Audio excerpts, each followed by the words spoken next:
Hello.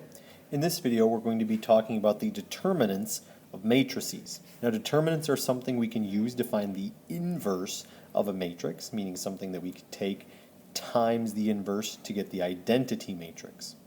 A 2 by 2 matrix is fairly simple. You're just going to take A times D, the first diagonal, minus the second diagonal, B times C. For a 3 by 3 matrix it gets just a little bit more complicated.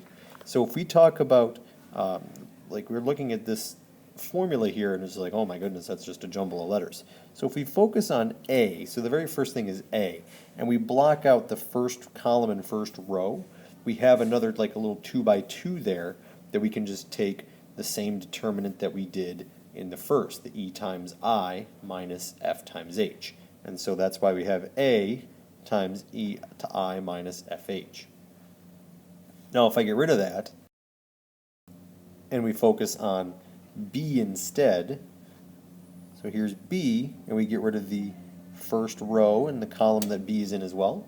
We have the 2 by 2 with top row DF, bottom row GI, so we would do D times I minus F times G, and that's where that stuff comes from. Notice as a hint here that we talk about the first number A, then we do the opposite of the middle number B, and then the same sign as whatever C was. Okay, so that's for 3 by 3s. So I have an example of each of those below here. So to find the determinant of this matrix, I'm going to do, my first diagonal is 5 times 6, that's the top left to bottom right, minus the other diagonal, 8 times 4. 5 times 6 is 30, 8 times 4 is 32. When we subtract, we come up with negative 2. And so that's our determinant for that 2 by 2 matrix. In the bottom one, we have a 3 by 3 matrix, so this one's going to get a bit more complicated as stated before. We're going to look at the 6 first, and then we'll ignore anything in its row and column, so we'll focus on just these numbers. So I'll take 6, and that'll multiply by 2 times negative 5, minus 8 times negative 9. The middle piece has a minus. Alright, so I've pulled that matrix out of there. Let's look at the next piece. So my middle number here is 7. Now I'm going to look at the 8, negative 5, negative 4, 1 combination. So going across the diagonals, negative 4 and negative 5 are paired together. Minus 8 and 1 are paired together. And then the next piece is a plus, and I'll move this out again.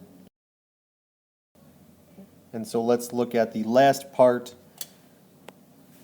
Our top corner number there is 3, and that'll multiply by, well, we'll have this chunk there. The negative 4 goes with negative 9, minus, and then 2 and 1. 2 and 1. There we go. All right, and let's go ahead and evaluate this. So we have 6 multiplied by, that's negative 10 plus 72. Negative 10 plus 72 is 62. And so 6 times 62, that's 372. Minus 7 is multiplied by negative 4 times negative 5 is 20. Minus 8, this is 7 times 12. That one's a little bit easier. We're going to get 84. Plus, from the yellow section, we have 3 times negative 4 times negative 9 is positive 36, and then that's minus 2 times 1, which is 2. 36 minus 2 is 34. 3 times 34, that gets me 102. And then we do our addition.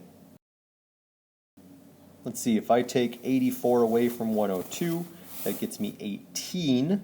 So I'm going to add 18 to 372, and we come up with 390. So my determinant for that is 390.